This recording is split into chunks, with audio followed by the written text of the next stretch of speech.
If you're not able to tell the difference between real and fake when it comes to SEC filings, then you may be in trouble. The same kind of trouble that a bunch of people were in on Friday as they sold off their NNDM positions because a fake document was floating around. So in this video, I'm going to be showing you exactly what to look for in order to spot or identify a phony SEC filing. And we're going to be starting right now. Hey, what's going on? It's Pat from Top Ticker Trades. If you're new here and you want to learn how to use stocks and options to make your portfolio go parabolic, make sure you start now by subscribing and tapping that bell so you never miss an upload. Now, if you'll recall, this fraudulent document was shared through a link, and the link led back to a fraudulent website which was utilizing a TLD, which stands for top-level domain, or you can simply just call it a domain extension.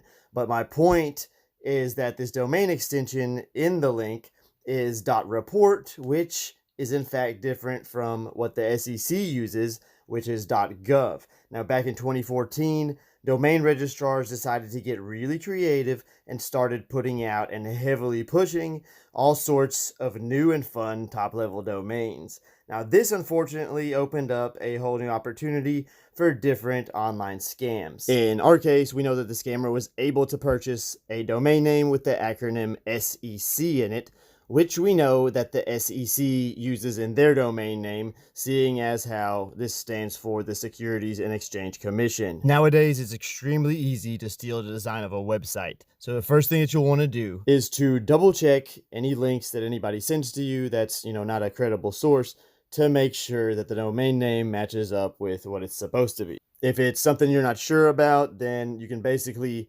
Google the name or Google the domain and put the word scam behind it.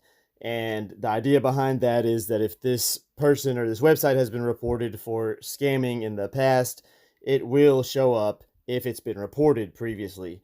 But a lot of times these scammers have become more advanced. So what they do is buy up a whole bunch of domains at one time. They let them age a little bit, and then they'll run their scam. They'll let that domain go, let it die, and then they'll deploy another domain name to which they're going to upload the same exact site to. So it won't always show up, or you won't always have results showing up that will let you know that the site is a scam. Another thing to do would be to read through whatever document you have, read through the website, and look for any type of spelling errors or grammatical errors, anything that just looks off. So in our example, sec.report, when you Google this, or if you just type in SEC, you will see that this site, sec.report, shows up way down at the bottom of the pages on Google, which is already a bad sign. You want that to show up as number one. You should just be able to put SEC in the search engine and it to show up as number one, because if it's the actual real deal site, then it's going to be showing up as number one. And we see that sec.gov shows up as number one. Back to my point though, when you look at sec.report, there's a tagline usually, or a description, a short description or a tagline for every website on the internet, unless the creator just didn't put one in there. But most sites will have it.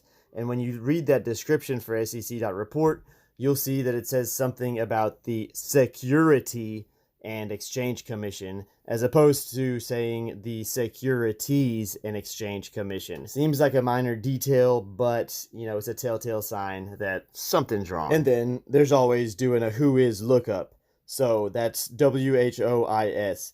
Now, I can tell you that all of these scammers will be using whoisguard, which pretty much protects their identity. It's going to give you a different name, phone number, address. All their information will be kept private. But there's other info in there that we're actually looking for, which will let us know whether or not this site is legit, and it's going to let us know fairly quickly. So one thing we want to do is look at the age of the site. In this case, we see that the domain name was registered in 2018, which doesn't make much sense, does it? Because the SEC has been around much longer than 2018. Number two, we see that this site is actually registered, or that this domain is registered out of Panama. Now, I don't know about you, but I've got a very hard time believing that the United States Securities and Exchange Commission is going to be registered out of Panama. So there you have it, ladies and gentlemen. Those are some very quick ways to tell whether or not a website is legit, which will let you know whether or not anything that's coming from that website is legit. While I have you here, I wanted to quickly tell you about the brand new First Trade app, available for mobile or PC. The platform will give you access to powerful and easy to use tools and allows you to trade with less restrictions, zero commissions, zero fees, and you can use the first link in the description below to download a free stock today without having to deposit any money. This will greatly help out the channel and is always appreciated. And now back to your regularly scheduled programming. Congrats, ladies and gentlemen, you've made it to the end of the video. If you like what you watched, make sure you subscribe because I put out videos just like this one every single day. And please do me a favor and smash that like button if I helped you in any way, because it really goes a long way in helping the channel out and keeps me motivated to make videos every single day. Now, there's a lot of work involved, a lot of research, and a lot of time and effort into editing and putting these out daily for you guys. You can subscribe from your screen right now, or if you want to watch one of my other videos, I'm sure YouTube has some good content picked out for you on the left-hand side of your screen now. Thanks for sticking it out with me till the end, and I will see you guys in the next video.